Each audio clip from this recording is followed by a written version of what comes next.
Hi, gang. It's February 1st, 2019 in Gettysburg, Pennsylvania. I'm going to do the live broadcast from home and then go to the square at 11 o'clock in Gettysburg. Right now it's 14 degrees out and it's snowing, so it's kind of cold out there to be doing a live broadcast with your fingers exposed to the elements. So, climate change, of course, continues on, and there are protests around the whole world, especially in Europe. Presently, Belgium just had another 30,000 children turn out. Scotland's having turnouts. Sweden's having turnouts. It's all over France. It's everywhere in Europe, but here. The CO2 level right now is pushing 411, 412. It did spike above 414 on the 26th around midnight, which is an all-time record. Obviously, things are not getting under control. The Paris Agreement is not working, and we need more drastic action, especially from the United States. It is very embarrassing what our country is doing or is not doing. As far as I know, there's a girl in Denver, one in Maryland, one in New York, and my wife and myself are doing protesting here in Gettysburg. And that's it. That's the whole country out of 330 million people or 350 million. That is all that is doing any protesting. It is really pitiful and sad. There should be hundreds of people in every town turning out every week and putting pressure on the politicians and especially the media. The media is not covering anything concerning climate change for the most part. Once in a while they'll do a blip, but it'll be 10 seconds, 30 seconds, and that's it. This is the biggest threat to the history of humanity. This is bigger than all the wars combined. This is an extinction-threatening event. Okay, it's coming, and unless we do something about it, we're going to be living in the middle of it in my lifetime, let alone your children's lifetime. Okay, if you got a child who's 10, 15, 20 years old, they're going to be hard-pressed to struggle through life in another 10 years. So right now, the El Nino is starting up off the coast of California, and what that means is there'll be more venting of heat from the oceans. So this summer should prove to be quite an eye-opener for much of America if the press associates that with climate change. If they don't, they gloss over it like they usually do and go, it's just warm air or whatever, it's hot as hell here, then nothing's going to happen. They need to wake up. They are criminally culpable with our lack of action for climate change. The politicians have no push because the public is totally uninformed. I get thumbs down, I've got people yelling at me on the square for what reason, I don't know. I'm just standing there with a placard saying, climate change, ask your farmer. And for some reason this strikes a chord amongst right-wingers or left-wingers, I don't know who they are, but they tend to either have a negative response and very few honking of horns or thumbs up.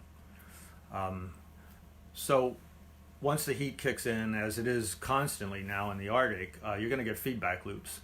So the CO2 increases the heat, which increases loss of Arctic sea ice, the melting of ice in Greenland. Greenland is presently venting off methane into the atmosphere from the glaciers, which is a previous unknown feedback loop.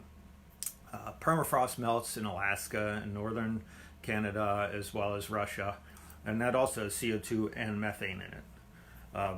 There's a loss of albedo effect, which because the snow is melting, so instead of reflecting the heat into the atmosphere, you get absorption of heat in the Arctic Ocean as well as the permafrost areas of northern Canada, Alaska, and Russia. So that's another feedback loop. More heat leads to more feedback loops. So the hotter it gets, the more ice loss, the more snow loss. It just keeps continuing on. The real concern is that if methane is vented to the atmosphere from the shallow oceans of northern Siberia, that it could be a 50 gigaton burst. And what will happen then at that point is you're going to have a 0.6 degree rise in temperature almost overnight. It'll take 6 weeks or so, but it'll accelerate real fast. And that's half the increase since they've been doing measurements in the 1800s. So there's another fear, which is that there's a lot of permafrost. In the permafrost, there's a lot of methane and carbon dioxide buried as well. And even if the burst never happens out of the Arctic Ocean, you're going to have a slow 50 gigaton venting into the atmosphere over the next century, which effectively also raises up the temperature another 0.6 of a degree. Local in Gettysburg, you can do a lot of things. We have dug up our lawn. It takes me literally 5 minutes to mow my lawn, and last year I only mowed 5 times all last year. So it's 25 minutes maybe for the whole summer at the most. Most people do that, take 25 minutes just to mow their front lawn in one session. So what people can do is also not hire fertilizer companies. You're putting fertilizer and poisons down to kill so-called weeds, and you don't plant your grass then. You can't let your pets out, you can't let your kids out, anything. The biggest thing you can do is dig up your lawn, put plants in, put trees in. Okay, that would be a big help for everything. The Gettysburg battlefield, which has, I don't know how many, I think they have 10,000 acres, they've chosen to cut down mega amounts of trees around Gettysburg so that people can view the battlefield. You know, that's we're past the stage that we should be doing such things like this. It's called your imagination, or a picture of things the way they were.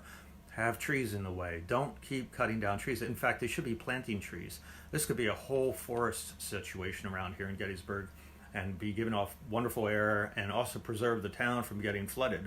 They've cut down trees in such a channel that angles right towards the town that if we ever get another 10-inch rain like we did back in 94 or 96, it's going to flood out much of the town. I mean, it's just a scary thing what can happen. So, you know, there's little things. Contact your battlefield, contact your national parks, contact your media, contact your politicians, whoever you need to contact. Another thing is a lot of people choose to drive to work or go to conferences and things like that. We could all telecommute. Okay, that's why you have computers now. You don't need to take your body down to the place and talk to each other. You can actually talk to each other through the computer screens. It would save money, it would save the environment, save plane trips, save driving trips, save money as far as reimbursements go. You don't have to pay someone to drive and be gone out of the area. They can continue to do work once the conference is over. Let's see, you could take less vacations. You know, rather than take 5 or 10 vacations a year, take 2. Rather than take 2, take 1. Okay, not saying you can't take a vacation or you shouldn't. It's how you get there is probably pretty important. But everyone can cut down on a number of vacations. Have staycations. Stay at home, go for a hike, walk in the woods, whatever. Eat less beef. That's a big thing. That's a big user of the environment and land around the area and everything. It takes a lot of water and a lot of land usage, and they put out mega amounts of methane into the environment just by their flatulence and their burping and whatnot. Mainly, everyone needs to identify there is a problem, okay? You need to talk to your friends. You need to quit worrying about what your friend or neighbor will say about you when you get engaged, okay? People always tell me at the square when they walk by, good luck. And now I say good luck to you, because I'm not here just for me. I'm here for your kids and the other kids and your spouse and your friends and your brothers and your sisters and your moms and your dads. If anyone's under age 75 right now, you're probably going to see some serious destruction before the end of your life. If you're in your 50s, you're in big trouble. If you're in your 30s, you're going to see hell on earth. And if you're in 20s and teens, you know, I'm sorry, but the way the future's going right now, it doesn't look good. If you're a parent and you really love your kids and you're worried about their future and what's going to happen to them, and you're saving for college and all this stuff, take them to sporting events, you need to do more than just take them to these things. You need to get involved. Okay, we're in a serious situation. Okay, once the Arctic sea ice goes, and it'll probably be in the next 3 years or so, you'll see the first Arctic blue water event, and then you'll see more blue water events, and then eventually over the whole summer there won't be sea ice. That is a harbinger of things to come, in that the jet stream will be totally screwed up then. We talked about this polar vortex that came into the United States recently, and it's cold outside. You haven't seen anything yet. We're going to have massive migrations by the hundreds of millions of people. We're going to have deaths by the hundreds of millions of people. This is a nightmare on Elm Street going down, okay? Think your worst horror movie, your worst nightmare, and this is what's coming. If we don't get our program together and get active, get it in every politician's face, I don't care if it's your president, who's a doofus right now about climate change, or it's your local person, okay? You need to make this on their mind every minute. The newspapers need to have this as a front page article every minute about what to do, what's happening here, what's happening there. It needs to be on the news. It needs to be covered, and it's not. This is a criminal situation going on. I've talked to with a local meteorologist that's on the Channel 8, and he said I won't get involved in the climate change debate. I wrote to him, there is no debate, and I said it's science. So even your meteorologists refuse to acknowledge what is happening. This is unbelievable what is happening as far as media coverage. These people go to college, and it was a waste of money for them. They might as well take their diploma and chuck it in the trash can, because all these people that are in charge also are college graduates. It's like, why'd you bother? Okay, why not get your information out of a comic book? Anyways, enough with the lecture on that. So what you need to do also is just make sure you keep active and start doing something, okay? Right now in Gettysburg, there's just my wife and myself. That's it. That's all we see standing outside. That's all the protests that's going on. We're looked upon as being the kooks, okay? Actually, you guys are the kooks if you're not getting involved. You're crazy for you see this happening all around. Everyone's talking about the polar vortex, blah, blah, blah, but you do nothing about it. You need to get out. You need to get in your politicians' faces. You have to get in the media. Okay, this is hugely important. Get on social media. I don't care if it's Instagram or whatever they have nowadays. Get on something. Be a pain in the ass, okay? Basically, the paratroopers landed in the front yard, the terrorists. They busted through your door. They're in your living room. You're watching TV, Entertainment Tonight, and the gun's pointed at your head. And you still act like everything's okay. It's not okay. It is not okay.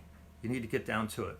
So yeah, this is depressing, but you got to grow up and face reality. This is what's happening, and we need to get at it, okay?